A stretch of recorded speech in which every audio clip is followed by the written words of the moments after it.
Church. If you have visited the Holy Land, the Teardrop Church is when Jesus went down Mount Olives, he stopped at a place and he wept over the city. That's why they call it the Teardrop Church. So from that church, I took this picture of Jerusalem.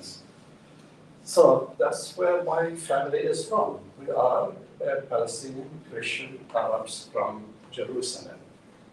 So we live in a neighborhood of Jerusalem called Musrara. And if you see that red line, that red circle or oval line, that's where my family lived until 1948. And then in 1948, you know what happened? The first Arab-Israeli war. And in the first Arab-Israeli war, the invaders, call them what you want to call them, they took our neighborhood, and all the citizens who were Muslims and Christians were forced out of the neighborhood. And we became refugees. In the skirmishes between the Jewish militia, there was no state of Israel then, the Jewish militia and the Palestinian army, my father, who was a civilian, was shot and killed, leaving my mother with 7 children. And not only we lost my father, but we all became refugees because we had to leave our neighborhood and went into the old city to find friends and relatives who would take us until we were able to stand on our feet. So that's when I was 2 years old, because I was born in 1946. This happened in 1948, the first Arab-Israeli war.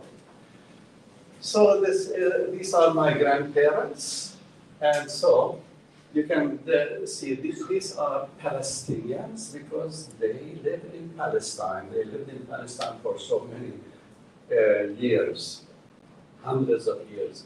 They are Arabs because they speak the Arabic language. And they are Christians because these are the Christians, the first Christians of the Holy Land. They are the people who became Christians on the day of Pentecost, maybe converted from the Jewish faith, but continue to live in the Holy Land. They learned the Arabic language, so they are now Palestinian Arab Christians. Okay? So that's my grandmother, Nazira, and my grandfather, Musa, which means Moses. They are Palestinian Arab Christians. So this is my dad and mom at their wedding. I didn't take that picture. Yeah, but yeah, that's, you know, I mean, the idea here is to show you that we are really humans. We are people, you know, people, because people are killing us, and they say 100 Palestinians were killed. And that's it, it just goes from here to here. Another 100 Palestinians were killed. But every one of those Palestinians who is killed, they are humans. They are people, flesh and blood, just like you and I. Yeah, they are not just numbers. There is my father who was shot and killed in 1948, leaving my mother with 7 children. And like I said, we all became refugees. My mother immediately went to nursing school, and then she became a registered nurse, and that's how the family survived through the hard work of this woman. Her name is Huda. I ended up writing a book about her. It's called Palestinian Memories, the story of the Palestinian mother and her people. Palestinian Memories. You can Google it if you want. All right, so here we are, the 7 children and my mother. Can you guess where I am in this picture? And Krista, don't tell me. You are right, some of you are right. You must have seen this before. Okay, by the way, I'm the one with the dark hair. All right. No, actually, you are right. Those people who pointed to this kid, that is me. Yeah. All right, so that's my friend and I. Okay, so now I want to go to our theme for tonight. What led to October 7, 2023. What are the reasons behind the genocide? May I ask one question? Where did you and your family then grow up and stay? How did you end up here? Read the book. Okay. We made a note of it. We did make a note officially. Yeah, but briefly, we became refugees. We left West Jerusalem and we went to the old city. We started knocking at doors of relatives, doors of people who we knew, and we stayed in this house. You know, a mother and 7 children, that's a lot of people for everybody to accept. But anyway, we kept going from place to place until we found a place to rent in East Jerusalem.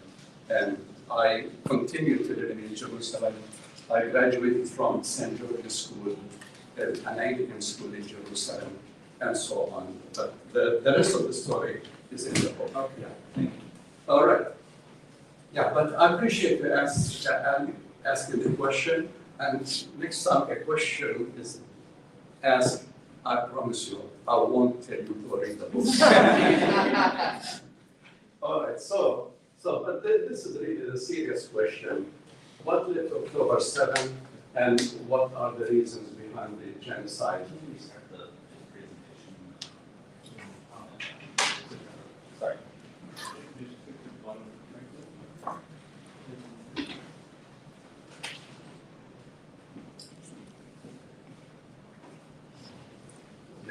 This one, that's right. All right. Okay, so, and here it is. I would call it Israel's dilemma. Israel's dilemma. And what's that dilemma? From the river Jordan to the Mediterranean Sea, there are more Palestinians than Israelis. That is from the river Jordan right here to the Mediterranean Sea, this area called right here.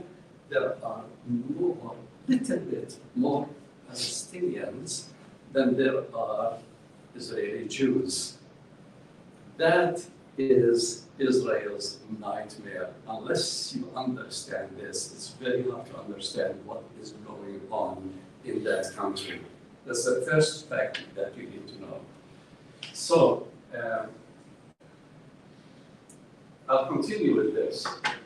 Israel has options, of course, because the Israelis are powerful, and those who are powerful, they have options. They can decide to have in one state, all of this, the red and the yellow, all of it, one state. Call it Israel, call it Palestine, call it whatsoever, but have a one-state solution. The only problem, the Israelis will never accept a one-state solution because Israel's dream is to have a Jewish state.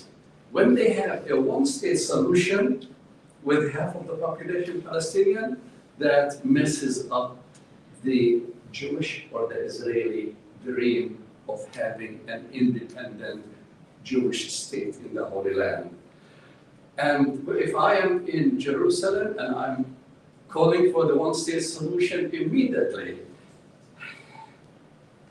I am called anti-Semitic or anti-Semite, because that means you are against Jews having a state of their own.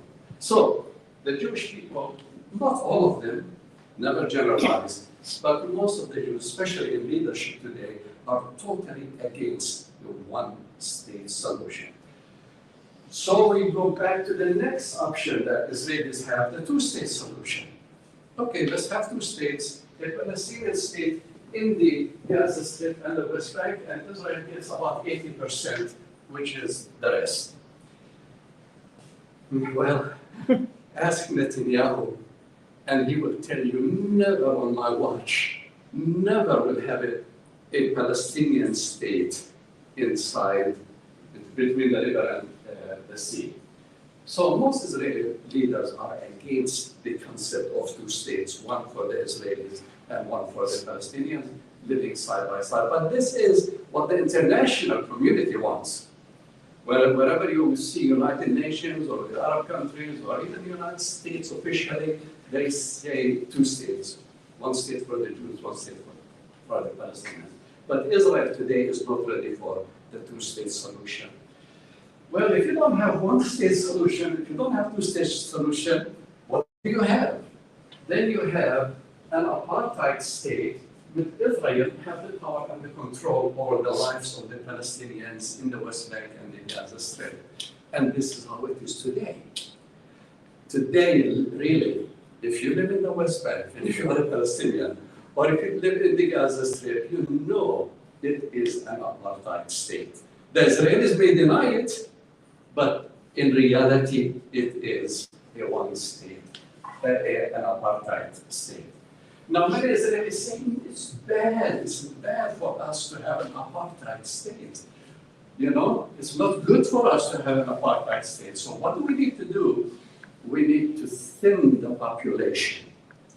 Thin the population so that there will be a little bit more Jews than there are Palestinians, more Israelis than Palestinians, then it will be okay. And that means ethnic cleansing.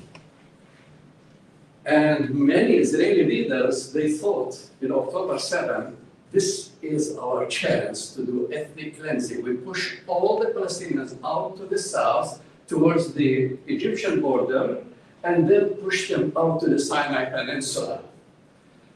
They really wanted to do that. They said that. I'm not creating words, but many Israeli leaders, that's what they wanted, to push the Palestinians out to the Sinai Peninsula.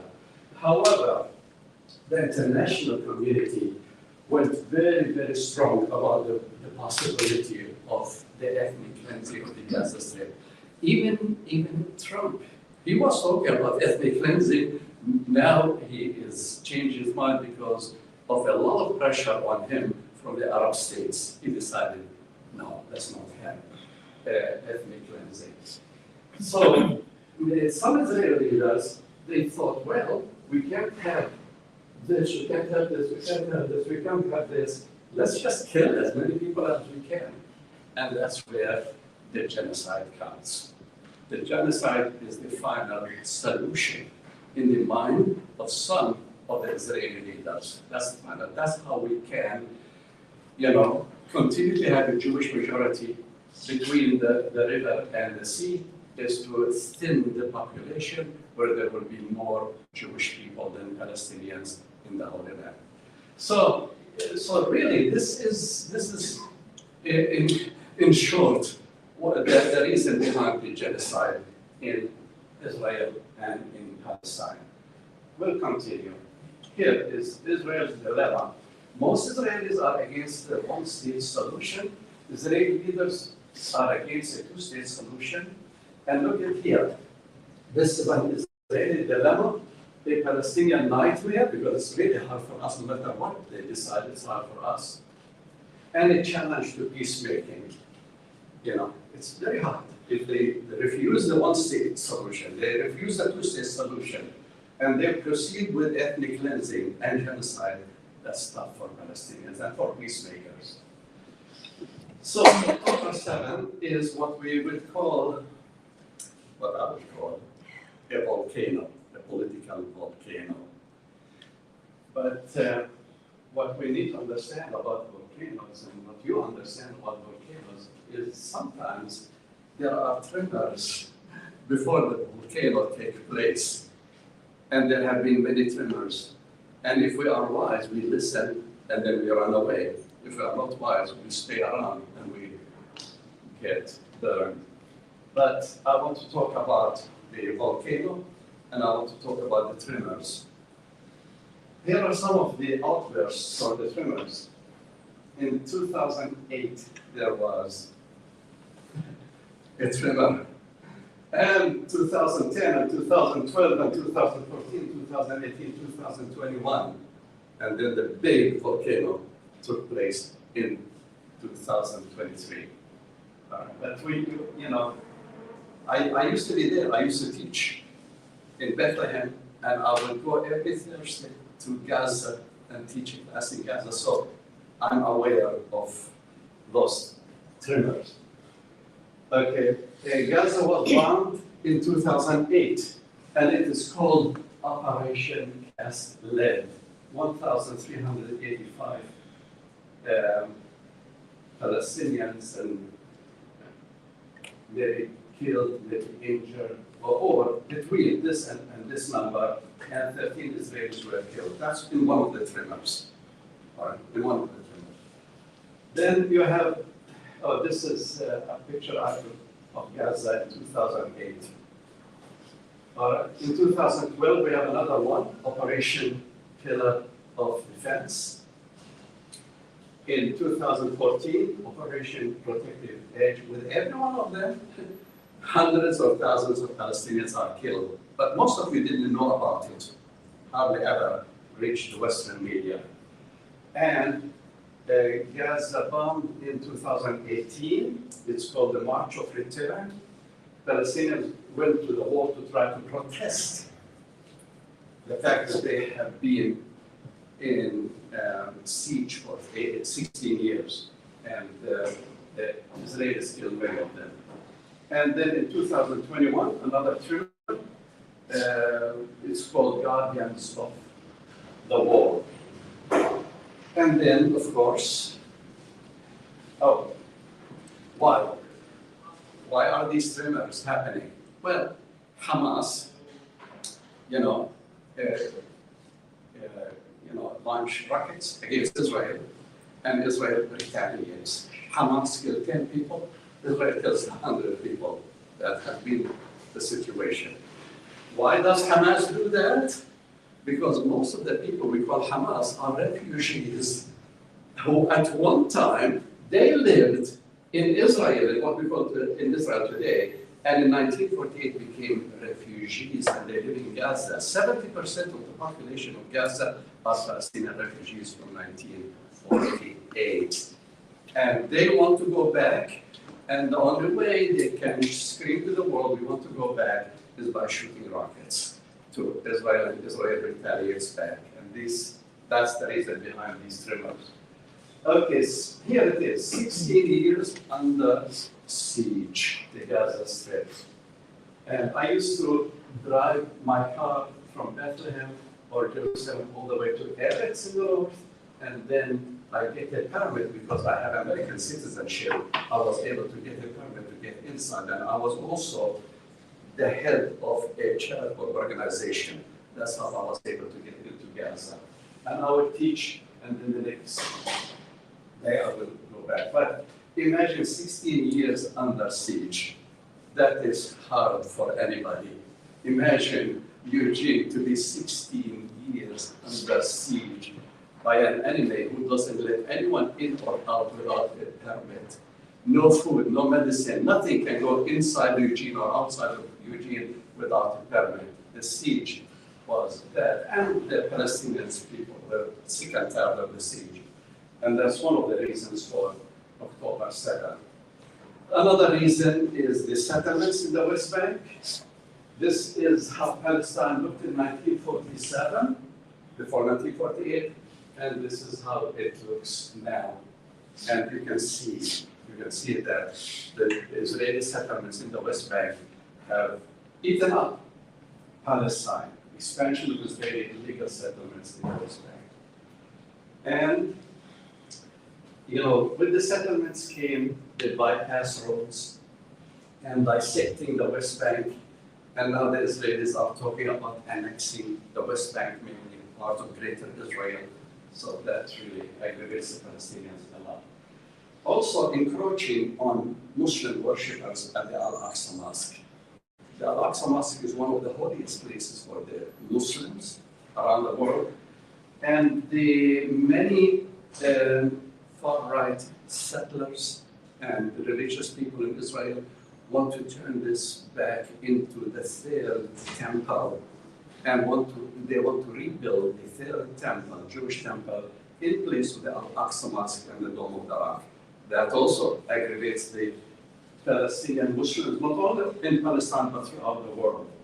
So this right here is the Al-Aqsa Mosque, and this is the Dome of the Rock, and that's Jerusalem. And so many Israelis, they really wish that something would happen, will destroy these shrines, and they can build their third temple. and they talk about it openly. That's the sad thing, and that really aggravates the Palestinian Muslims very, very much. And so this is what they want, to build a third temple, and you see the Muslims flock there to worship every Friday. But Netanyahu at the United Nations, he said construction of the third temple will be an obstacle, will not be an obstacle to peace in the Middle East. You know what that means? He's saying, oh, the Jews can go to the temple, the Muslim shrine, destroy them, build a Jewish temple, and that will not be an obstacle to peace, according to Netanyahu. You know, that's a quotation from his lips in June 15, 2023. All right, so now another reason for the volcano that happened in October 2023 is Trump's policy toward Palestine. I'm not going to read all of this to you, but just look at the first two lines. Trump recognized Jerusalem as the capital of Israel during his first administration. He moved the U.S. Embassy from Tel Aviv to Jerusalem. And he did so many things to aggravate Palestinians. Yeah. Real quickly, since we're on the topic, I don't know if this is part of the presentation or not, but could you touch on like the impact of the Abraham Accords? They're coming. Okay. Yeah. Don't read the book. Okay, so another reason is it has to do with money, you know, and corruption. This lady, her name is Miriam Adelson, gave Trump for his campaign, re-election campaign, $100 million. Well, with that money, you know, it's very easy for him to decide he is not going to confront Israelis when they build Jewish settlements in the West Bank. That was the condition. Just leave the settlements alone, and here you have $100 million. All right? So another thing that aggravated Palestinians is the Abrahamic Accord. Well, it looked like a very peaceful thing. You know, the Arab countries are coming to make peace with Israel, and you know, everything fine and dandy until you really know what's under the carpet. You see, the idea is Trump and Netanyahu were jumping over Palestine and the Palestinian conflict with Israel to try to make peace with faraway Arab countries who are not involved with the Arab-Israeli conflict, just such as the Emirates, such as Bahrain, such as Oman, such as Morocco. People who are not bordering Palestine, who care less about Palestine, but they want to have commercial ties with the United States, benefits and money and so on. So, but had this succeeded, the Palestinian issue would be dead. There would be no more Palestine. And the people within Hamas, they knew that. That's part of the reason for the explosion. Yeah, all of these guys, you know, especially this guy from the Emirates and this guy from one of the Arab countries, they really were willing to sell the Palestinian and the Palestinian cause in order to be in cahoots with Trump and his administration. And so God left the Palestinians with no hope. God left the Palestinians with no hope. And when you have people who are totally hopeless, you can imagine an explosion is going to happen. So, October 2023, a volcano took place, the starvation happened, and the starvation is still happening today. You know, it's not over. And over 65, now the number probably is 70,000 Palestinians have been killed. And, you know, nothing justifies the killing of children. 20,000 children were killed. And much of Gaza is totally destroyed, totally, you know, no more.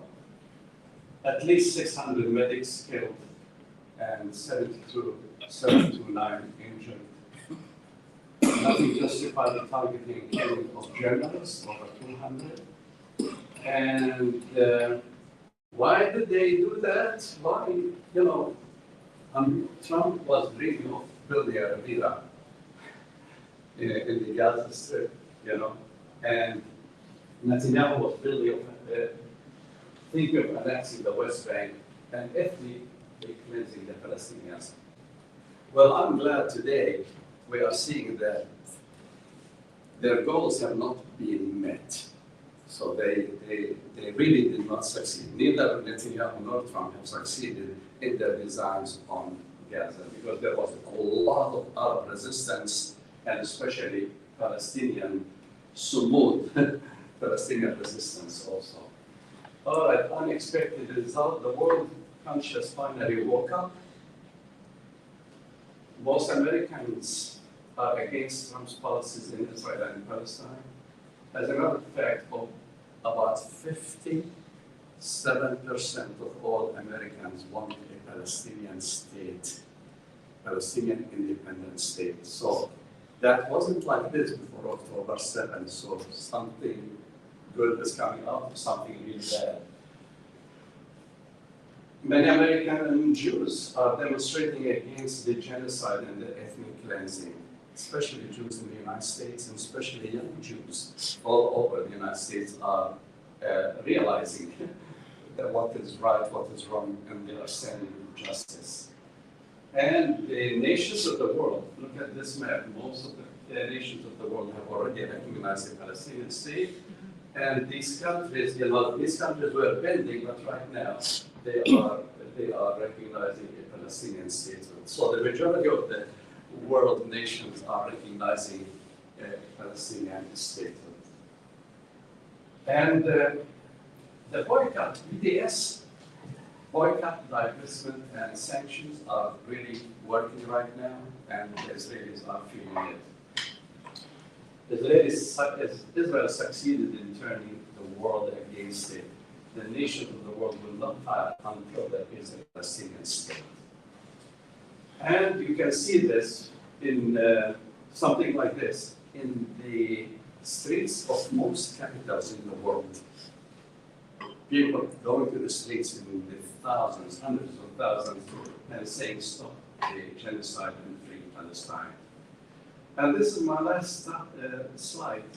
Palestine, including Gaza, will live again. And I believe that, yes. So I have two questions. Sure. One being, I think that a lot of, especially Americans, tend to ask a question about it tends to get flipped back on the Palestinians. Like, why can't they be peaceful? Why don't they try peaceful resistance, et cetera, et cetera? So I'm wondering if you could touch on that and then maybe also kind of explain what exactly is the benefit that America sees in being so directly tied to the Israelis. Okay, let's take it one at a time. Remind me of the second question. But the first question, why don't Palestinians use nonviolence? Why don't they be peaceful? Well, you are asking the right person. Why? Because, I don't know if you heard that name, Mubarak Awad, my brother. He started Nonviolence International here in the United States. But before that, he went to Palestine and he started in Jerusalem the Office for the Study of Peace, Justice, and Nonviolence. And he started teaching Palestinians nonviolence. And he started working for nonviolence until the Israelis decided he is too dangerous. So they took him, arrested him, shipped him out of the country. Every time a person, a Palestinian, comes up with a nonviolent, not even nonviolent alternative to the violence, he or she gets either arrested or deported or humiliated by the Israelis. So yeah, we are committed. I would say most Palestinians are committed to nonviolence if they are given a chance. The second question. What exactly is the strategic importance of the Israeli state or the Zionist entity to America? Why is that such an important relationship to the American state? Yeah, this is very big question, and it has many facets to answer it, many ways to answer it. But you have many groups in the United States who are in support of the state of Israel. One of them is what I call Christian Zionists. These are mainly evangelical and Pentecostal and charismatic Christians who really, according to their theology, believe that Israel, the current state of Israel, is fulfillment of divine prophecy. And if we bless Israel, God will bless us. And if we don't, God's wrath or God's judgment will be upon us. So here is one group, the Christian Zionist group. But then there are also Zionist Jews, and not all Zionist Jews are the same. Some of them are very pro peace and justice. But there are Zionist Jews who really dream in this Jewish state as a haven for the Jewish people who have been persecuted all over the world, and that they deserve a state of their own, and that state should be, of course, Israel. And they are very strong about it. And then there are what I would call the Jewish billionaire class. I'm not insinuating that all Jews are rich, but I'm saying that there are a Jewish billionaire class, and they use their money to support radical policies of the current state of Israel. And when you put them all of these together, you find out. Also, the groups like AIPAC, which is American Israel's Political Action Committee, they pour a lot of money, hundreds of millions of dollars, into electing people who should be supporting the state of Israel. And that has been going for many, many years. Now they are a little shaken up, but they still are supporting the state of Israel. All of these factors will let you know why. And of course, there is the guilt feeling about the Holocaust. There are also the idea that Israel is the only ally that we have in the Middle East. It is for our interest as the United States to have a strong ally in the Middle East that can secure that we have the commerce, the oil, and everything coming to us if we have a strong ally like Israel in there. Put all of these together, then you know why America supports Israel. But really, I believe that that this relationship has been a liability rather than asset. The United States did not use wisdom in dealing with Israel. When your son or daughter is drunk, you don't buy them more alcohol to drink. All right? But this is what the United States have been doing with the state of Israel, and that is not good for the state of Israel. But the United States needs to show really positive and tough love to the state of Israel so that America can be at peace, Israel can be at peace, and the Palestinians can be at peace. Yes. I think there's a feeling that a lot of people have, maybe who don't know the background, the backstory, that Hamas started this war on October 7th. That was what started this whole war. And you're saying that is not the case. No, Hamas started the war, but what I tried to say, why Hamas started Yes, that was the volcano. Exactly. Hamas lit the fire on October 7th, but the wood was there. The pile of wood was there that even we, as Americans, are responsible for October 7th. Yes, sir. Are there parts of the Oslo Accord that you think might be relevant in the here and now? Well, the Oslo Accord in 1973, I believe, called for a two-state solution, a Palestinian state next to a Jewish state.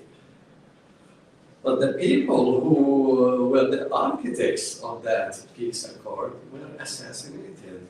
Rabin was assassinated by Yigal Amir, a very right-wing, settler or radical person. And then after Rabin came then Netanyahu and people who did not believe in the possibility of the two-state solution. I think the international community would like to go back to the Oslo Accords, but will Israel be willing to do that? I think now Israel politically is much weaker than before, and therefore they may go back to some aspects of the Oslo Accords. Yes. A couple of aspects of the Oslo Accord are there was guaranteed water sharing so that Palestinian agricultural and personal use was guaranteed, and it was not political generalities. And the very particularity ensured that there was some sense of equitability. I'm not saying it was perfect, but I'm saying. Yeah, I mean, water is a big issue in that country, really, and I thank you for raising this issue. It's a big issue, but you see, the thing about it, the Israelis, they use water, they use land confiscation, they use taxes, they use everything in the book to discourage Palestinians to live there. However, the Palestinians are very resilient. They are like the olive trees. You cut the olive tree and then shoots will start growing up from everywhere. That's how the Palestinians are. And therefore, the resilience of the Israelis, the international community looking at the situation saying enough is enough, that is really helping us to come to a new stage. I think in the future we are going to see a better stage than we have today. Yeah. Awesome. I think that. Thank you so much.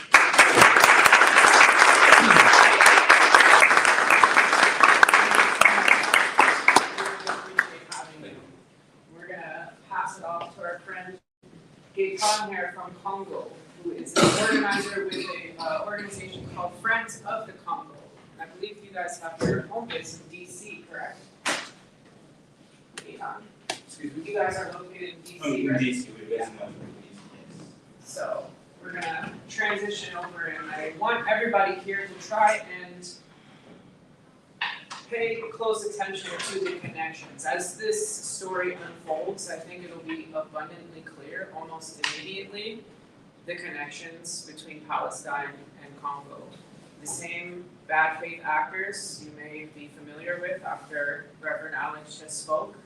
You may hear some familiar names of some people, maybe even some places. So I think it's important, like Reverend Alex said, to recognize the humanity in the people that are involved in this, and also to understand that where humans are facing occupation, genocide, ethnic cleansing, where people are having their resources and their wealth extracted from their land, there will always be resistance, nonviolent, violent, or otherwise. People will not be backed into a corner, and people will not allow for themselves to be treated as less than human.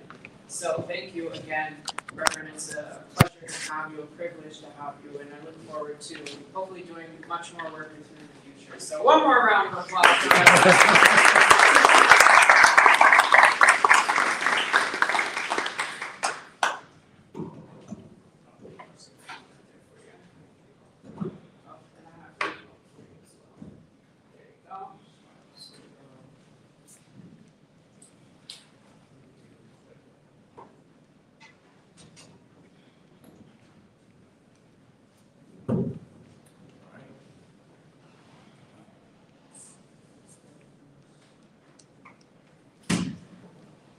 Can you all hear me? Alright. So it's an honor to be here and be asked to speak. Real quick, my name is Gaetan Zo, and I am one of the many coordinators at Friends of the Congo. But I also hold multiple other positions with different organizations. For example, with the Congo is actually the platform. I'm also one of the coordinators, and I lead on social media because they are based mainly in Europe and the Congo. Started in London in 2010, 2013. And so I helped lead the GENOCAS, the Genocide for Economic Gain campaign every year on August 2nd. So it's kind of like the whole year that we take to raise awareness. And I'm also the co-founder of Young Scholar. That is a nonprofit that helps students, immigrants mostly, refugees, international students, Black students. And then I also have the honor to serve as the president of the National Society of Black Engineers. So really quick, because I think it's a really good transition because many people, I think all of us at one point have heard about Palestine, and it is something that we cannot deny. We see that on the screen all the time. The situation in the Congo is a little bit more complex and complicated because of the poverty happening. People don't have cell phones to record what necessarily what's happening to them. So something to know is from 1885 all the way to 2025, the Congo has known ongoing issues from the exploitation, what we call genocide, genocide, and even ethnic cleansing. And for the past 3 decades, a war that has been mainly a war on minerals. So everything started in 1884. Well, usually when speaking about the history of the Congo, to me it's kind of fascinating when you look at that from a colonial perspective. Literally, like, people went to the continents and they said, hey, we discovered a continent. Like, and then they're like, hey, I'm putting my foot into this class, and this classroom is mine. And for the case of the Congo, though, because all of those countries, there are 14 that gathered at the Berlin Conference, and they all wanted, somehow, they wanted a country to rule, to govern. But for the case of the Congo, it was really interesting because the Congo is, I would argue, the richest country on earth. And even back then, the Congo was so rich that it was impossible for all of them to have a country rule over the Congo. So they had to agree to say that, you know what? No one, we do not want France to take over to rule over the Congo. We do not want the British to rule over the Congo. But we are going to have a common accord and agree that we are going to have, this will perhaps be, the Congo will be like a neutral country where all of us will come together and exploit. And that was the time the Congo Free States came, and it chose the King Leopold II to be that facilitator to allow the plan of the Congo. And that obviously, when you gave a country with over 15, 20 million people in there, actually 30, 20 to 30 million people, and you make that country a personal property of someone, obviously with no some sort of like oversight, there will be abuses. And also remember the time, it's 1880s, right? So there was slavery happening here in the US, right? Or around the world, in Europe. So if here in America folks were fighting, I remember the Dred Scott versus, I think Sanford, where he was trying to sue his slave owner and say that, hey, you bring me here and here slavery is illegal, so I have the rights to be free from you. And then went all the way to the Supreme Court and they said, no, you do not even have the right to sue this person because you're not, you're a slave, right? So Black people around the same time, they did not have any rights. So can you imagine then Black people in Africa, right? Like, what was the life of people in Africa during that time? So then there were forced to exploit, to extract rubber, to extract ivory as well. And some of the quota that was required to Congolese people were almost impossible. Like rubber literally is in a liquid form. And they were asked, they would start working from sunrise to sunset. And they were required to extract about 20 to 30 pounds of a liquid. And it's really hard work to do that. And you're a slave, you don't have any workers' right. There was no 30 minutes break. There was no 15 minutes break, right? And they had to work really hard, break their back, even die to do that. And that wasn't enough. If they were not meet the quota of rubber, their hands would simply just get cut off, right? And with no access to Black, they're not even considered human, with no access to healthcare, it's also 1800. Can you imagine what would happen? People would eventually die. The women were raped during that time. So it was literally slavery just for the sake of exploiting, extracting resources at that time. So when that happened, 10 to 15 million people would die during that time. And that's not just me saying that. There is Adam Hochschild who wrote the King Leopold's Ghost, and he does talk about it. He does talk about how the depravity of European powers, of colonies at the time, were essentially killing all the human beings, right? And people argue that it was almost half of the population that were killed during that time.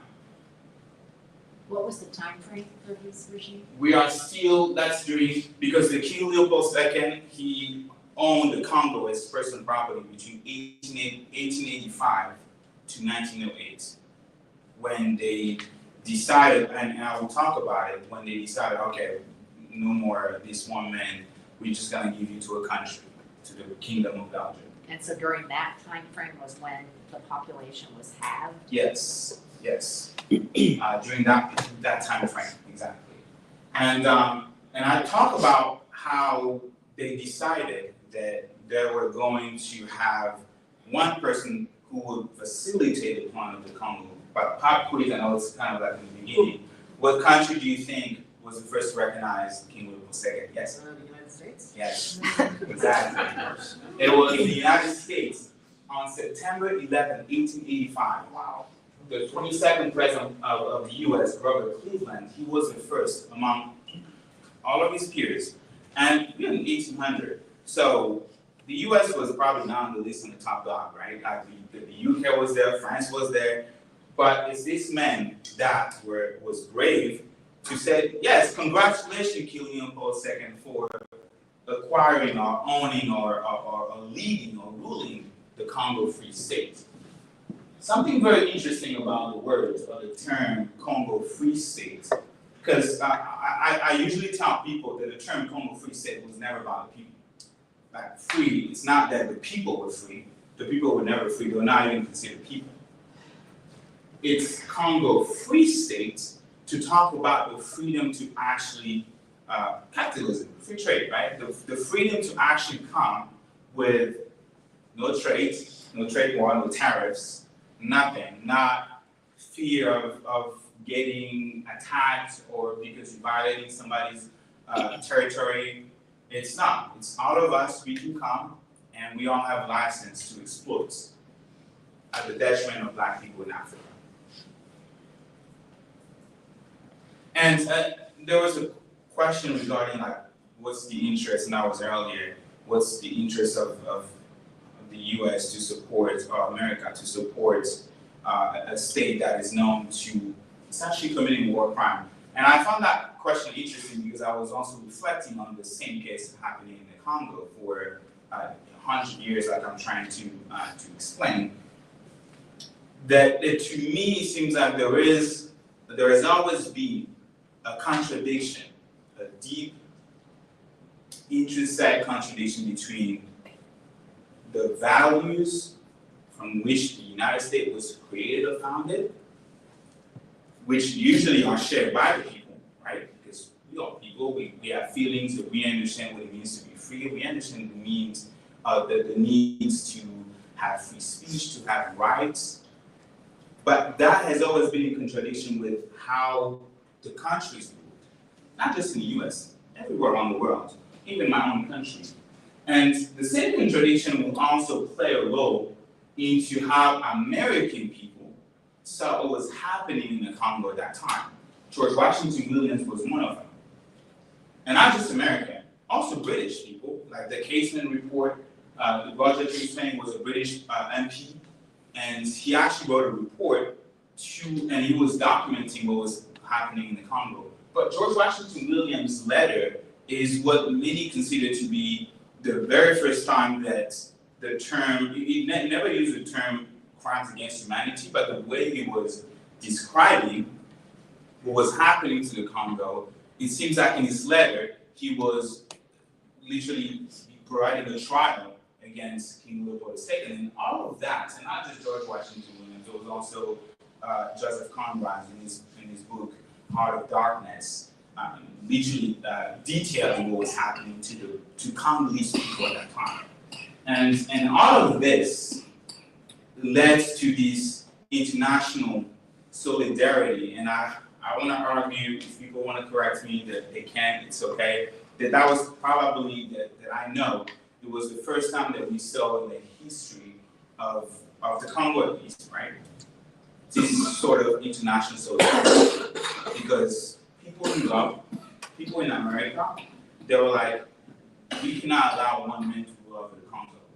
That the Congo, if it has to be ruled, let it be ruled by a country where we know that there was a system of checks and balances. And that's why in 1908, finally they were able to cede the Congo to Belgium, to the Kingdom of Belgium.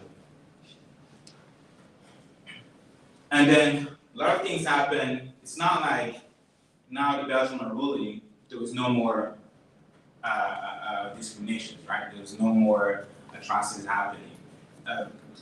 Racism still existed. We in 1908, just think about what happened, what was going on here in the US in 1908, right? All the way to 1960. So there was still racism. Black people still felt disenfranchised. So they decided to organize. They were like, how can we live in our own soil, in our own country, and not have the possibility to decide about what we want to do with our lives? Because most roles in the government, in anything, from like Black people did not have really access to rights, to opportunities like the Belgian people, the white people had at that time. So they decided to organize, and they had an election in 1960, June 30th, 1960. They elected this man, Patrice Emery Lumumba. And because people did not want him, but I will speak more to that, the last minute they decided to change the way the country would be governed, and they provided somebody else to rule, though they would not give him powers, so they gave him president, which was Kasavubu, and I will show him. But he was, as a prime minister, he had all the power, and he was elected fair and square, he had a majority. But like I said, folks in the West didn't like the way he talked, didn't like what he stood for, didn't like the fact that he was standing for human rights for his people. And there was this quote that I put on the screen: without dignity, there is no freedom. Without justice, there is no dignity. And without independence, there are no free men. So he believed in liberation. He believed in human rights. He believed in the right of Congolese people to self-determination. But at that time, in the 60s, capitalism and socialism, the socialists who most likely get killed, he got killed because they accused him of being pro-Soviet. And at that time, we all know the history of the US. I'm not going to bore you with that. But the question I usually get, because I understand what people may think about socialism or about capitalism. Honestly, I don't care. And I was even saying online, why does one have to choose between human rights and capitalism? Like, can capitalism exist without oppressing other folks? You want to get rich? You can get rich. But why your wealth has to be at the expense of other people? Even MLK said it.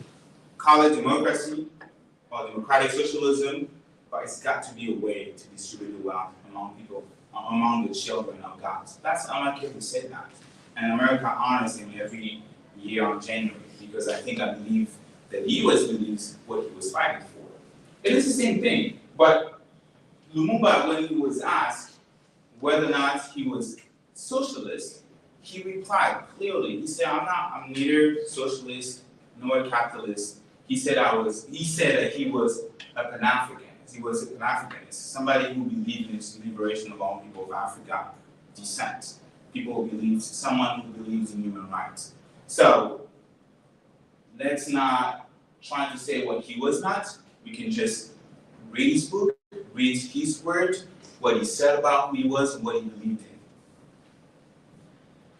But like I was saying, like, people didn't like him in the West, and particularly in the US. And the President Eisenhower at the time, actually in a meeting that was never recorded or documented in that sense, essentially ordered him to be assassinated. They actually ordered, I think the CIA at the time had the most important mission. If you think about US aid that was just deconstructed or terminated by President Trump, the CIA had about $86 million budget just for the Congo during that time. So you can imagine how the Congo was a big deal for the US at that time. And he was supposed to die by poison, but that never happened because there was a lot of things. Lumumba was assassinated on January 17, 1961. If you remember what I said at the beginning, he was elected prime minister on June 30th, 1960. So he barely had a couple months where he actually ruled as prime minister. And then because he was arrested, he was put on house arrest, he was arrested, and then he was shipped to Katanga, and then he was killed. But I always said that when talking about Lumumba and when talking about Lumumba and how he was killed, to me was really scary, I would say, and also that makes me angry is how he was killed. Okay, because I mentioned that he was arrested, right? He was put on house arrest. Then he was actually put into prison, where he was tortured. Then they shot him dead. He's dead, so they buried him. But that wasn't enough.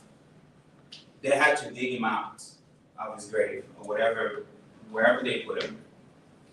They cut him into pieces. He's already dead, but they cut him into pieces. And I'm sorry if I'm being really trying to explain, but I literally want to show the barbarity at which this man, died. He was cut into pieces and his remains was placed into acid. And the people who did that, obviously the people who shot were Congolese, they were black, but there were also some Belgians there, and one of them actually took a tooth that they only gave it back to the Congo a couple of years ago. That Belgian guy, kept one tooth of Patrice Emery Lumumba as a souvenir, as a trophy. So they placed his remains into acid, yes?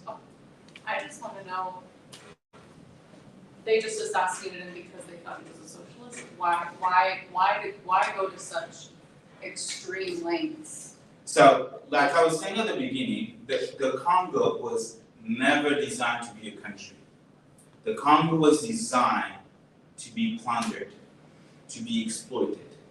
So when Lumumba becomes prime minister, he wants the wealth of the Congo to also benefit his people. So he nationalizes the resources, and he talks about things that are scary, things that are seen as socialism. Oh my God, socialism.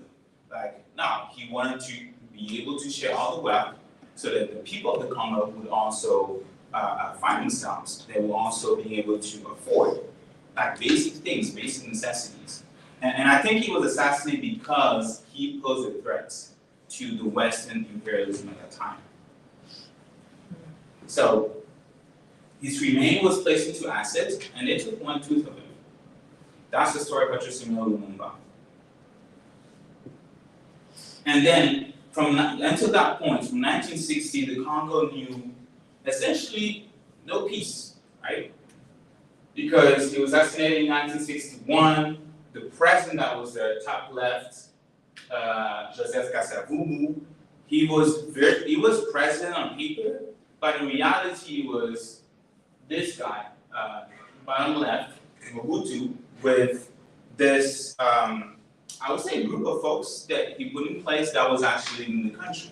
That happened for about 4 years, and in 1965, he finally took over the country and ruled the country for 32 years. That's somebody that was backed by the CIA, backed by the US, backed by the French, by the Belgians. And in 1975, he made a mistake to also nationalize resources. And then that's when the guy in top rights, Laurent Desire Kabila, came, supported by the West, supported by the UK, supported by the Congo, also supported by Rwanda and Uganda. And I'm going to talk about it later, how there is that deep connection between Rwanda and Israel, just Rwanda and the US, just like there was that deep connection between Palestine, the country that was, and Israel as well. And then he was assassinated because when he got to power, he asked his allies to leave the country. He asked Rwanda to leave the country. And he also wanted, again, to try to redistribute the wealth of the Congo. And then in 2001, he was assassinated as well. His son, who had absolutely no experience, he was super young, he was in the military, they all came as rebel groups backed by Rwanda. No experience, probably the youngest officer in the army, yet he took over the country. And then he ruled the country for 18 years. And then he finally left after many years of resistance, of organizing. And then the guy in the middle, Felix Tshisekedi, though he was never elected, took over the country. He was third in the election, leaked by the Financial Times and the Electoral Commission, and even the current president of the Electoral Commission talks about it openly because he's now leading the M23, the AFC. He said that guy was never elected, but they chose him because they believed right, that the person who come would probably be just like the others. So they needed somebody who would maintain this sort of Congo as an entity that belonged not to the Congolese people, but to the West.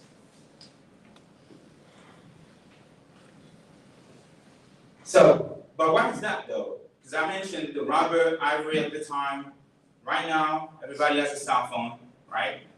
I'm gonna assume everybody once used a cell phone. I'm gonna be safe and say that has a laptop, watch TV, and all of these technologies have minerals that most likely come from the Congo because Congo is home of 60% of the world's coltan, and that's just coltan. But it's also rich in gold, diamonds, and I'm just gonna play this.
This video was shot back in 2013, so these are kids, obviously they're adults now, telling essentially what's going on in the Congo and why things have been happening.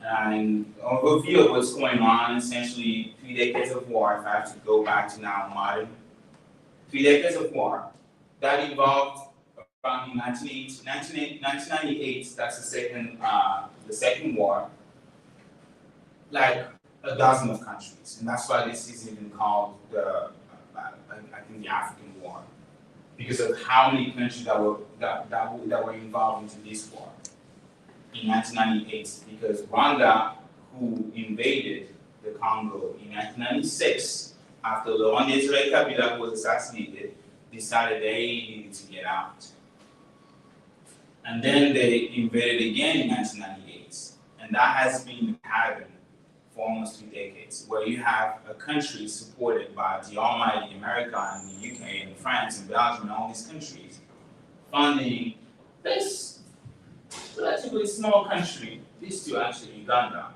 And I was actually checking the new data from the World Bank and the IMF.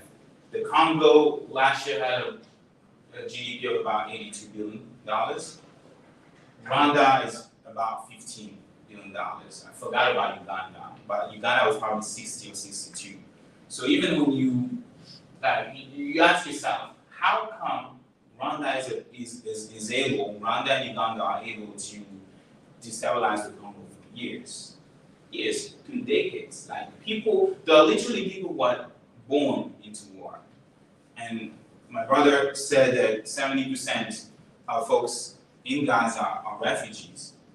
I will even argue it's the same, particularly when you go into the east. Like there are some people that's all they knew, war. And it's not even the war in the conventional term of like war where you have an army of just essentially what's happening in Gaza. There was no army. It seems like it's the population that's being targeted, and that's what the Congolese people feel every single day. Like, why do you need to enter my house, rape my wife, kill my kids? Like, if you're against the government, go fight outside.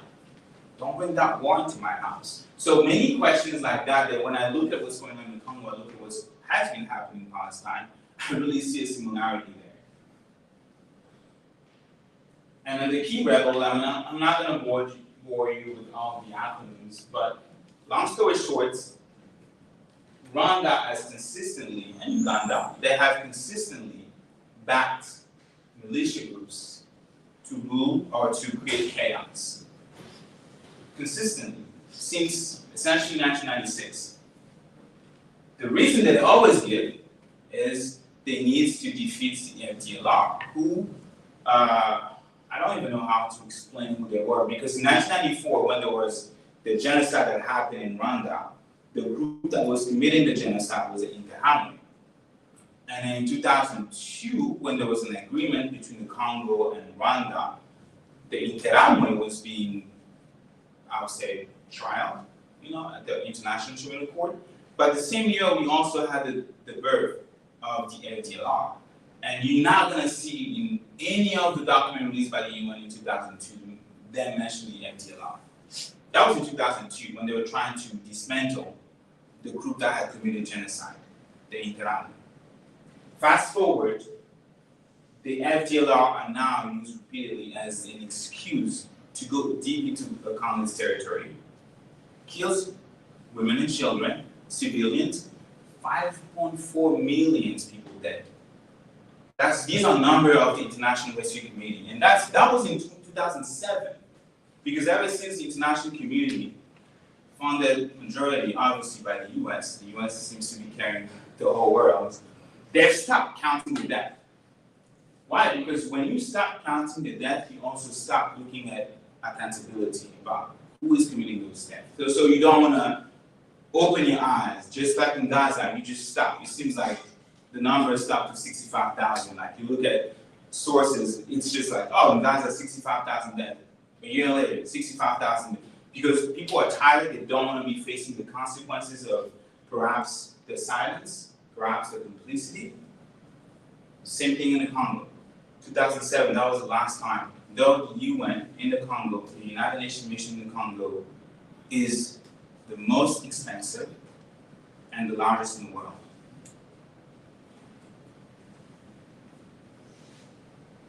And I mentioned about Rwanda and Uganda, and to kind of like understand the role of these countries. Paul Kagame has the merit, and I'm only telling the narrative as it's being told by others, of stopping the genocide. That's what people are saying. He stopped the genocide in 1994. But in 2008, and I encourage you all to look it up, the Spanish court released an indictment in 2008 of 40 official members of the military of Rwanda.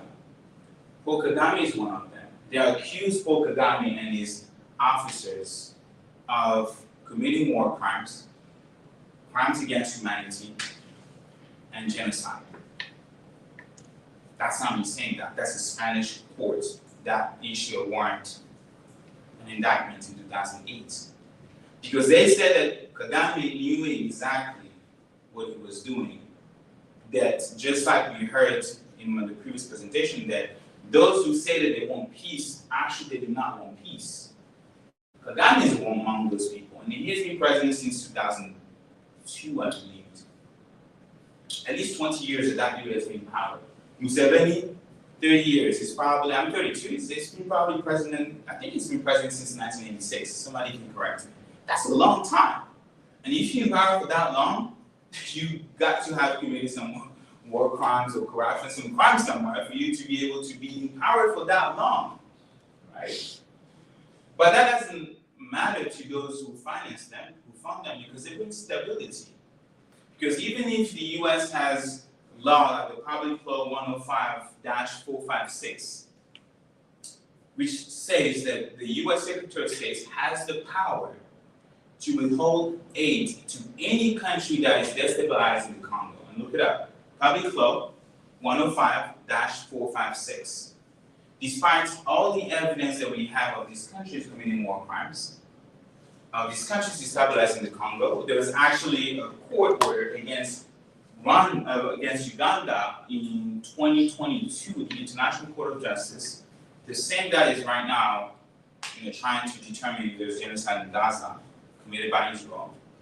The same court said that Uganda committed a war crime in the Congo during the period of war that I mentioned between 1996 to 2003. There was actually a report called the United Nations Mapping Exercise Report that documents explicitly, that maps out with precision the war crimes, crimes against humanity, and genocide that happened in the Congo, committed by Uganda and Rwanda. They were sentenced there to pay like $360 million. Actually, I think the Congo was trying to get $1 billion or something like that, but then there was like not enough evidence that the president, it was just like a mess, because I will also talk about it. The Congolese elite is as guilty as those coming from the outside. And Rwanda was never judged there because they said that they did not have jurisdiction over Rwanda.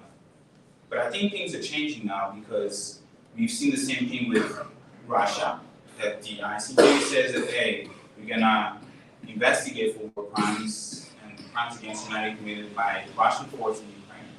Though Russia, I believe, is not part of the Treaty of Rome. Again, somebody can correct me on that. Same thing with Israel, right?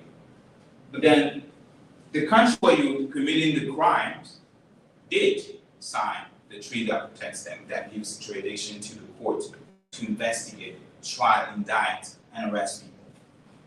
But these two countries have a powerful ally, the US, obviously.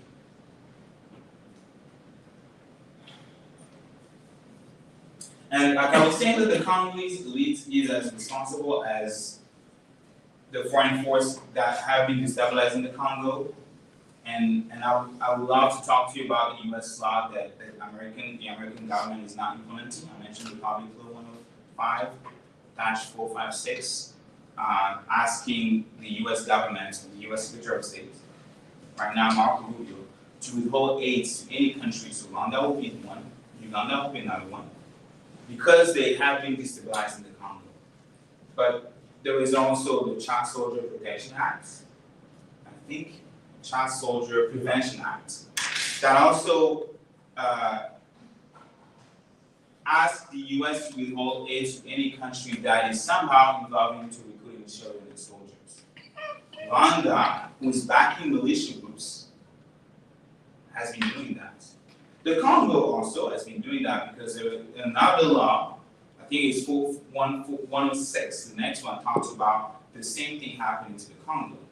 And something really strange, when the US published a report around trafficking globally, and that was actually issued by the US Secretary of State, I read that report hoping to find Rwanda or the Congo. I did not find any of these two countries, because instead of saying that you're going to punish the Congo or you're going to punish Rwanda, because if you punish Rwanda, you have to punish the Congo, right?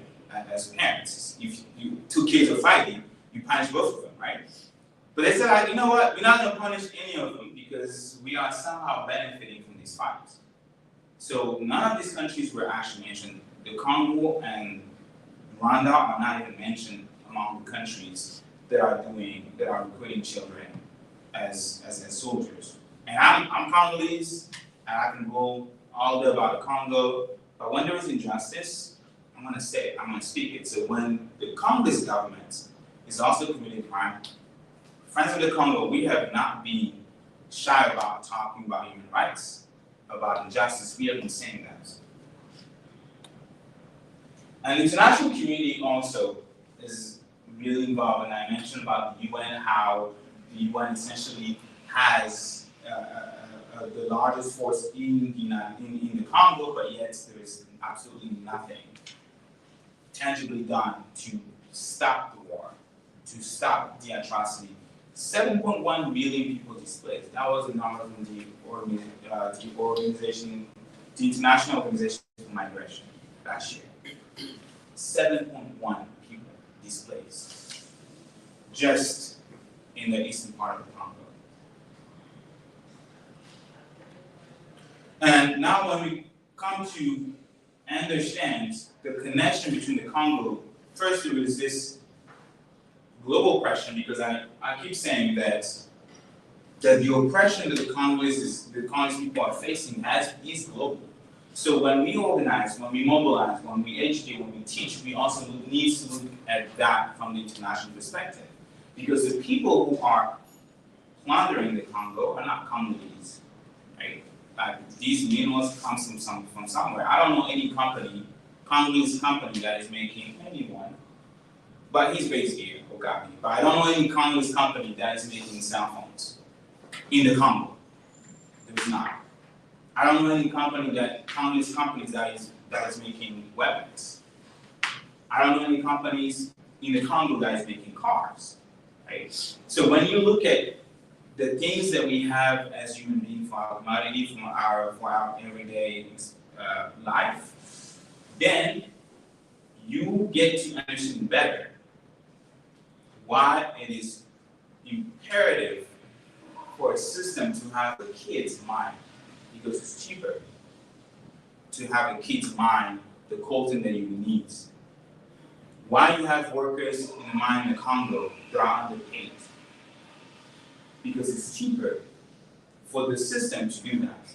And why the world needs to turn their eyes on atrocities happening to countries that are somehow allowing these to happen, to the people that are allowing these to happen, because that's within our interest. So Joseph Kabila, who took over when his dad was assassinated in 2001, he became president, and he became friends with this guy because they all came. His name is Don Kirkland. He's an Israeli billionaire that was able to strike deals, and he's today one of the richest persons in the Congo. And I made my research to kind of like find the connection between, for example, Kagame of Rwanda, backed by the US, James Kabarebe, who's currently his minister in charge of foreign affairs in the region, and Vision Corporation, and then the current president, Tshisekedi. And you will see that they're all connected. Even nonprofits based here in the US that have been accused of funding armed groups in the Congo. And that's not me saying that, that's the United Nations, Mao Peace Association, a nonprofit based here in the US. They have been doing that, nothing has been happening to them.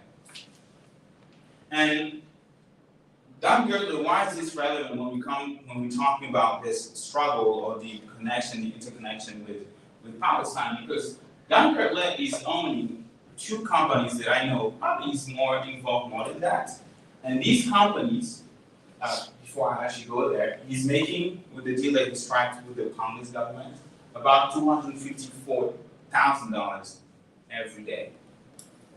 So he's making that much money that could be used to build at least 2 compliance schools. With the money that he's making, 25 buses for public transportation. DRC could cover operation costs of 80% of its all the school, make it free for the people at 80%. DRC will triple its annual budget for agriculture, but one man is getting that money right now because of deals with all the mines that he was able to sell. Obviously, there was bribery. He is under US sanctions right now. Why is it relevant to Palestine? And my brother probably heard about those companies, Green Park International and Green Mountain International. These are companies based in Canada, owned by Dan Gertler, that are building settlements in the West Bank.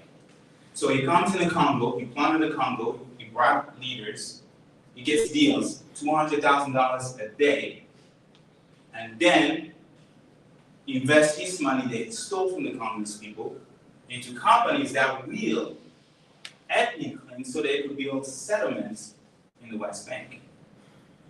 The Civil Society of Palestine trying to sue these two companies, and the Supreme Court essentially says, we can't do that because this is happening in Israel, it is happening in the West Bank, and the West Bank somehow is under the jurisdiction of Israel, even though this is in flagrant violation of international law. So we are not competent to even try those people. So there is what we call in French a non-lieu, like they just say, you know what, we cannot do this. We cannot go further with that. So they stop. Just like what I was mentioning about the nonprofits that is funded by Rwanda, that has linked to Rwandan Connection, the Malvo Peace Association, accused by the United Nations of sending about 1.5, I believe, $1 million to rebel groups or to those fighters backed by Rwanda at the time that Rwanda couldn't do it. Nothing happened here in the US. The FBI is not investigating them.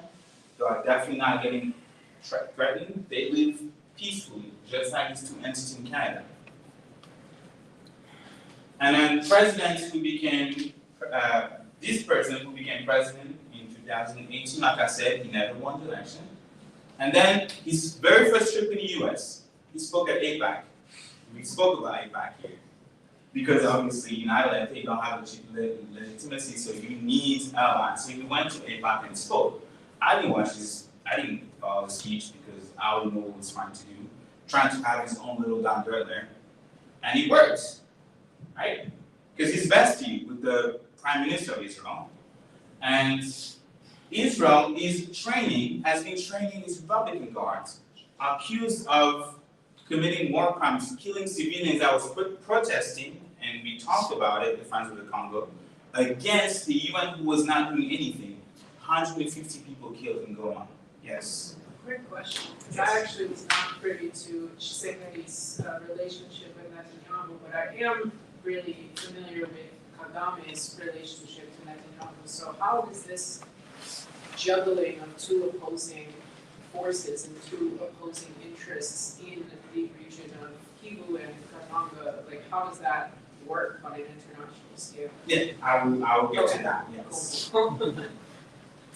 And this man now in Rwanda, right? This was in Congo, now we're shifting to Rwanda. And Rwanda, that said, has been committing war crimes, plundering the Congo.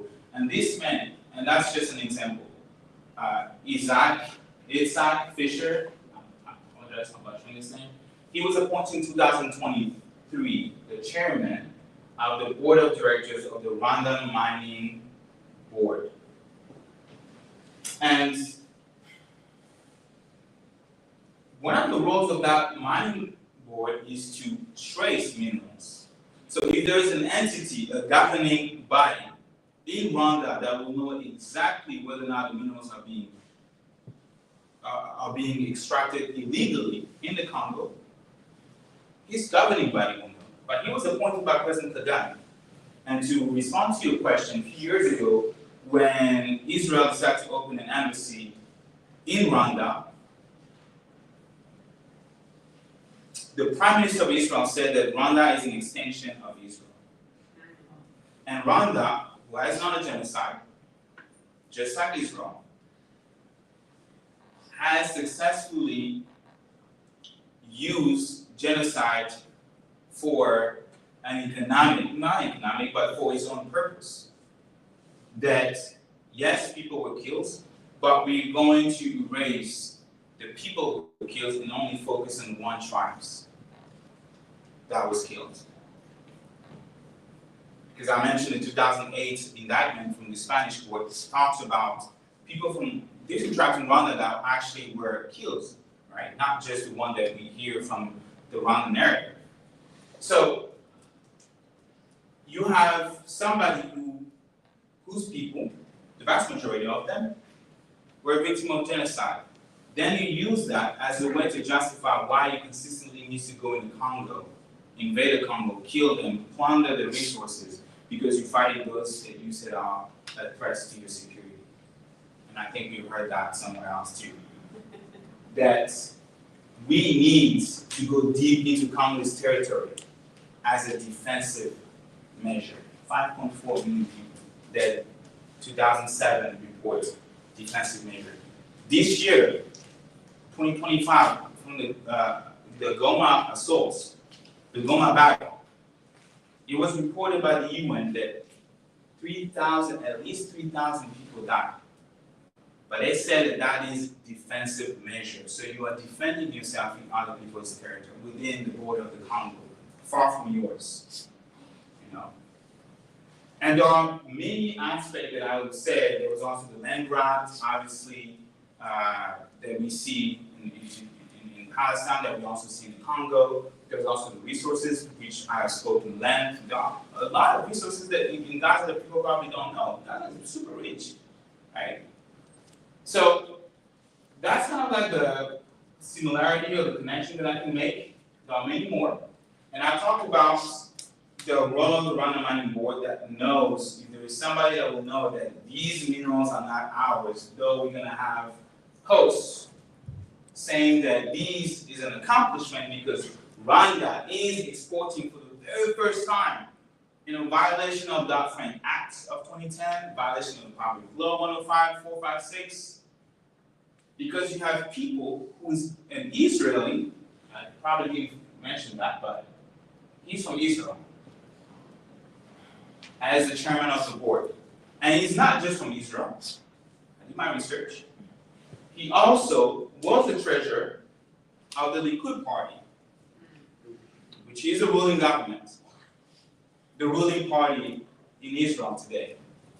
He was also a campaign official for Benjamin Netanyahu in 1996. So if there are people, that's a long time I know, but if there are people who participated or contributed of Benjamin Netanyahu being who he is today, this man is one of them. So close ally of the Prime Minister of Israel, who is now overseeing the Rwanda Mining Board. So that's pretty much it in terms of what's going on in Congo, the colonial exploitation, the ongoing crisis in the war that we've seen over minerals, and most importantly, I think, the connection that Congo as an oppressed nation has with other oppressed people.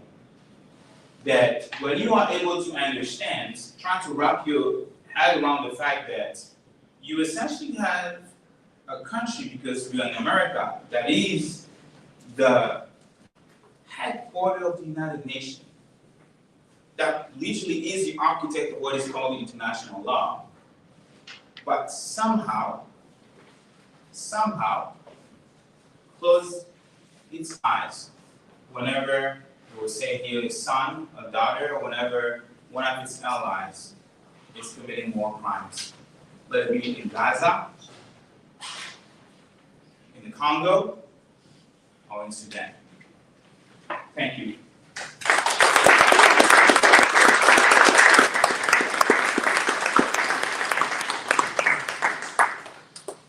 All right, any questions for either of our wonderful speakers are more than welcome to be asked as I finish passing these flyers around.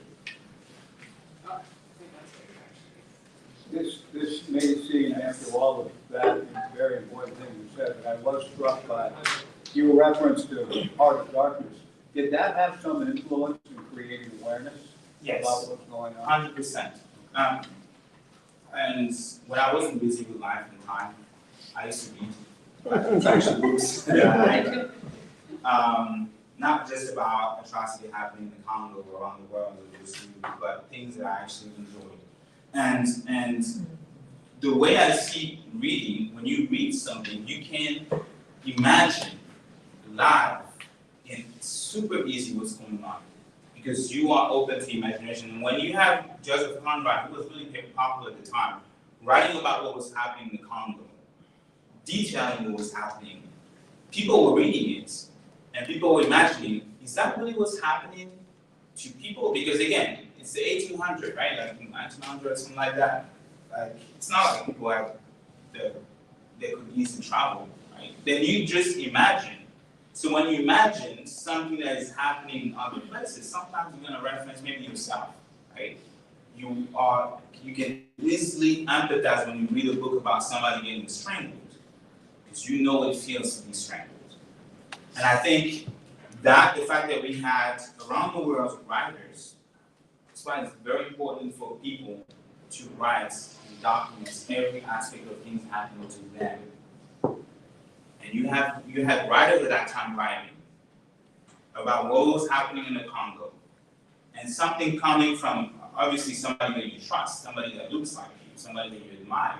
So yes, that gave essentially a news platform, or that amplified the call for justice for the atrocity that was happening in the Congo. Yeah. So people sometimes say boycotting these tech companies is a solution, but then in that boycott, not buying those minerals, then we're not buying them from the artisan miners either, the people. So this is actually a really good conversation, because something that people forget, and my brother talked about not just boycott, but it was boycott, divest, and sanction, right? Because something that people make the mistake, because Congo, like I mentioned, is super rich, and I mentioned the minerals, and that also happened in history with Haiti. Depriving the Congolese people of the Congo of their means to become rich or to being able to provide for themselves, even though it's at a minimum, that's not the solution. So we at Friends of the Congo, because we work with people in mind, and there are actually people working, not just children, there are actually workers. They are organized in unions and they work. And when they speak, we ask them about what they want. They don't want people to stop buying cobalts. They want fair wages. They want like workers' rights. They want to be able to work in safer conditions. Because when we talk about boycotting, I think we need to not just copy what's being done in Palestine or in Gaza, but we need to be able to adjust so that it reflects Congo. That you want to boycott, where are you going to divest your money to, right? If you stop buying cell phones, okay, how is somebody in the Congo going to get that money? Because usually that's the divest part, I believe, unless I'm really struggling with the English word because it's my second language. And then there was also sanction, which is the justice part of it. Don't just decide that you're not going to buy things from a company that is sourcing minerals from the Congo, but also push your thoughts even deeper and say that I'm going to sue you for allowing children somehow to mine the coltan that you're using for phones. I'm going to sue you for making me believe that I'm buying something that is green, that is sustainable, because you're not mentioning where this mineral is coming from. And now I'm buying it and I'm finding that this comes from the Congo, where there was a 30 war. Now I feel guilty because you never disclosed that. I wanted you to give me the opportunity to choose whether or not I wanted to buy your products. You didn't do that. So that's the part of boycotts, divestment, and sanction. And when it comes to the Congo, we usually talk about the boycotting part, which I think is going to impact Congolese people the most. They're already being underpaid. It happened with Haiti. This family that's making $100 a day, if we stop buying those, then they Less make than no that. money. They make less than $3 a day. Yeah, and then but if we take that away, they make no money. Exactly. So I think we need to strategize in a way that the BDS is following a model that will benefit the Congolese people. Any other question? I think Rami asked. Yeah, I'm wondering if you would talk a little bit about just the Friends of the Congo and like the work that the Friends of the Congo does, among other reasons, so that these fine people would give them their money. Yes. Point of being here. Do you have the stuff? I just passed out the flyers and stuff. Let me do that. Oh, yes. Did they run out? No, I don't think so.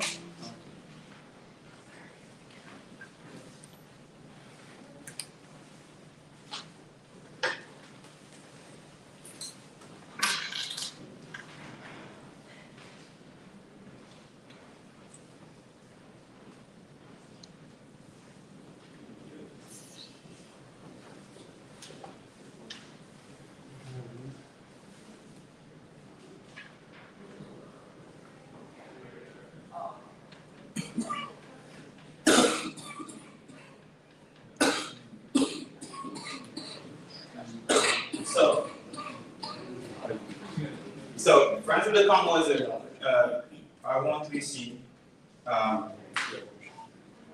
501c3, sorry, a nonprofit based in Washington D.C. We are trying to spread everywhere that we can. We look at ourselves as an ally of nonprofits because we do recognize the Congolese people of agency, and we do work with Congolese people.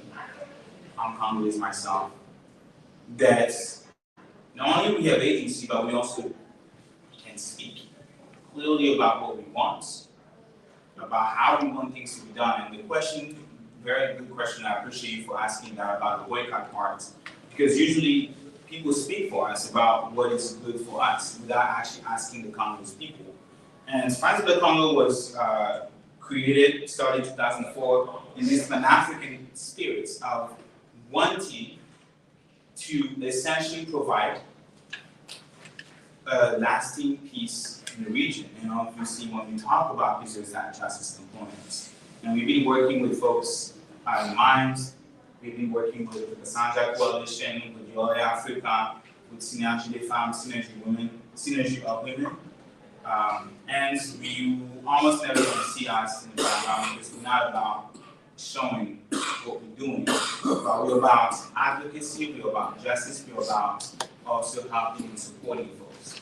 So that's essentially who we are as an organization. And since 2008, we started this, and that's why we are here. And I appreciate the PSL movement for inviting us. We are here today because it's Congo Week, and we started last Sunday. From Sunday, October 19th, all the way to tomorrow.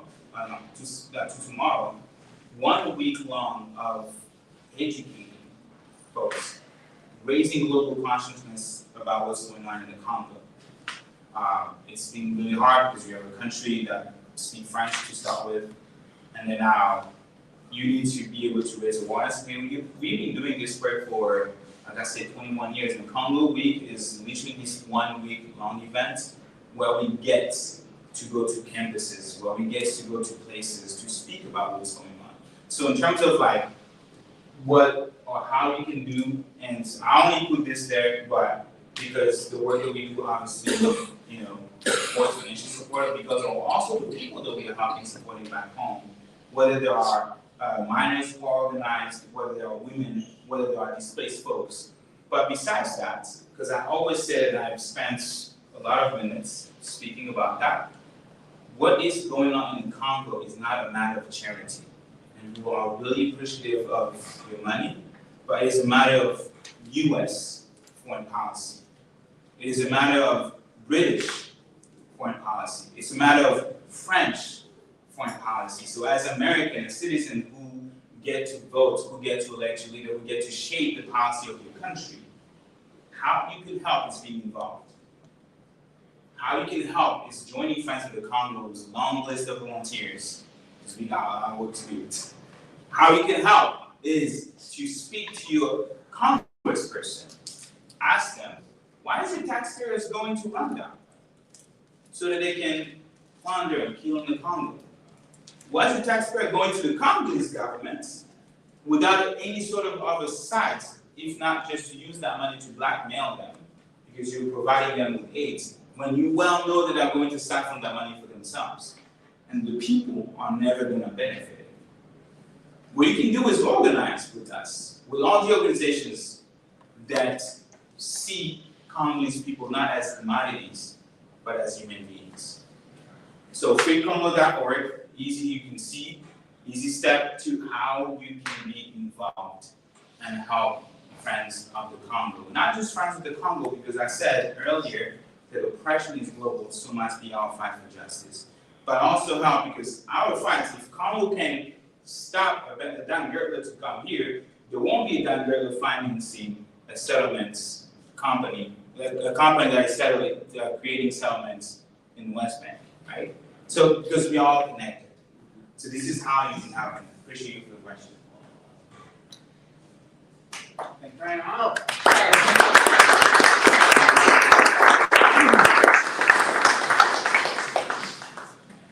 All right, thank you all so much for coming out, for your support. I hope you all have a wonderful evening, all of you beautiful faces, and I hope to see you all acting in the struggle for not just Congo, not just Palestine, but for us as American workers, as the working class of America, as the international working class, as Gaetan so wonderfully put it. Everything is connected. All of our struggles from Africa to the Middle East, back here at home to the United States. So, Godspeed. Thank you.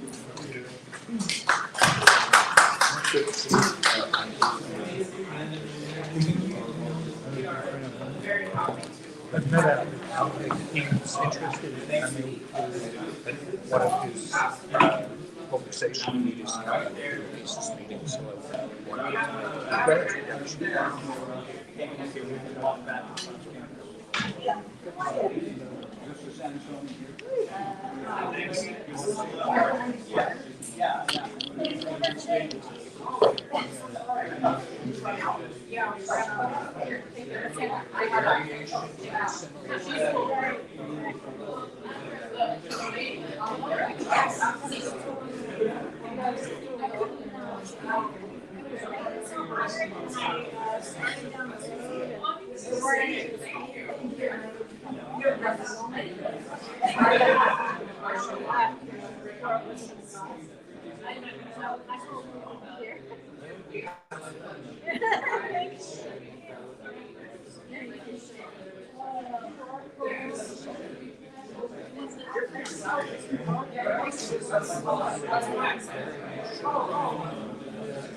Yeah.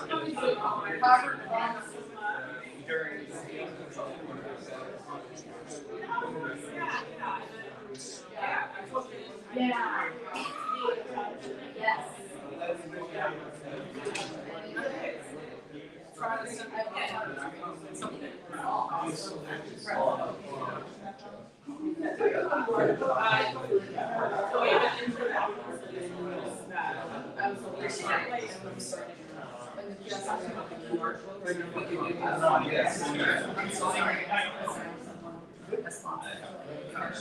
And I was so, I'm so happy. Yes.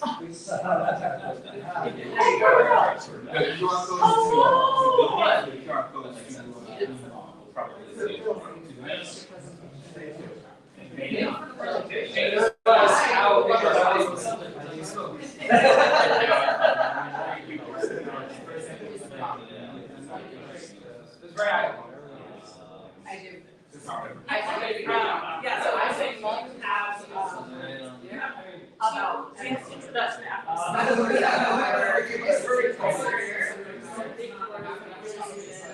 and I actually will have a talk to you. And so